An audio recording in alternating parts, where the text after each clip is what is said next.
आज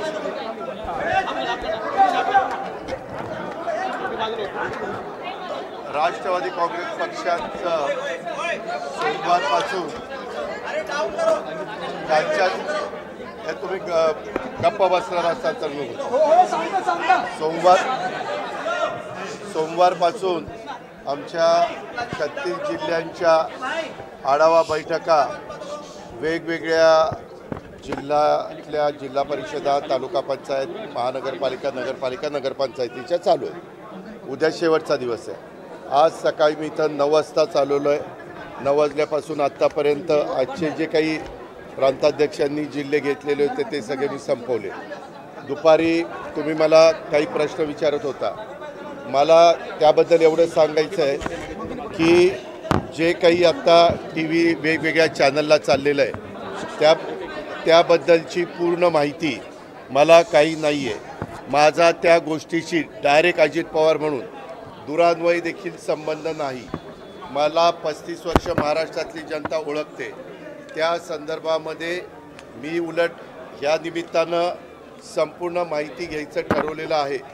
कारण मागे एकदा 3-4 महिन्यापूर्वीची गोष्ट असेल की अशा पद्धतीचं काहीतरी चाललं आहे असं कानावर आलं, त्यावेळेस मी सांगितलं की असलं काही चुकीचं केलेलं मला चालणार नाही। असल्या कुठल्याही चुकीच्या गोष्टी कुणी पण करू नयेत अशा स्पष्ट सूचना मी दिलेल्या होत्या। परंतु त्याच्यानंतर परत काय झालं ते काही मला माहिती नाही। परंतु आता चॅनलमध्ये वेगवेगळ्या त्या जमिनीच्या बद्दल बरंच काही सांगितलं जातं। त्याची इत्थंभूत माहिती काय डॉक्युमेंट्स आहेत, काय नाही, कुणी परवानगी दिली, कुणी नाही, मी आपल्याला सांगतो, मी आजपर्यंत कुठल्याही माझ्या जवळच्या किंवा लांबच्या नातेवाईकांच्या संदर्भामध्ये कुठंतरी त्यांना फायदा होण्याच्या करता एकाही अधिकाऱ्याला कधी फोन केला नाही किंवा कधी सांगितलेलं नाही। उलट मी या निमित्तानं महाराष्ट्रातल्या जनतेला नाही परंतु उपमुख्यमंत्री म्हणून अधिकारी वर्गांना आणि कर्मचाऱ्यांना सगळ्यांना सांगेन की जर माझ्या नावाचा वापर करून कुणी चुकीचं करत असेल किंवा त्याच्यामध्ये नियमात न बसणारं करत असेल तर त्याला कुठलाही माझा पाठिंबा नसेल। मी फार कायद्याच्या नियमाच्या चौकटीमध्ये राहून काम करणारा कार्यकर्ता आहे, हे आपल्याला सगळ्यांना माहिती आहे। आणि त्याच्यामुळं मी आता मला आज कुणीतरी दुपारी मगाशी एक दाखवलं, मुख्यमंत्री म्हणाले की ह्याची चौकशी मी करतो। जरूर मुख्यमंत्र्यांनी चौकशी करावी, तो त्यांचा अधिकार आहे। जर उद्या कुठल्याही बाबतीमध्ये कुणी काही तक्रार केली तर चौकशी करून त्याची शहानिशा करणं, त्याच्यातली सत्यता पडताळून बघणं आणि त्याच्यामध्ये काय नक्की घडलं आहे ते त्या ठिकाणी पाहणं हे सरकारचं कामच आहे। पण आत्तापर्यंत मी दिवसभर इथं असल्यामुळं मी त्याची माहिती घेतली नाही।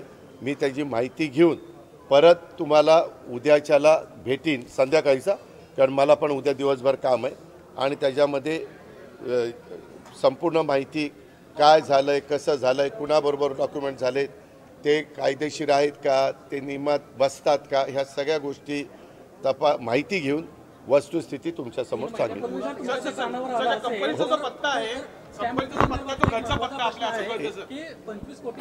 अरे बाबा ऐक ना, थांब, तुलाच फार कळतं का?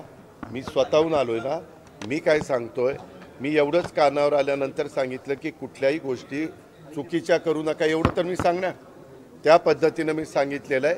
परंतु आता ते काय तुम्ही स्टॅम्प ड्युटी म्हणताय, आणखीन काय म्हणताय, त्याची सगळी शहानिशा करतो ना।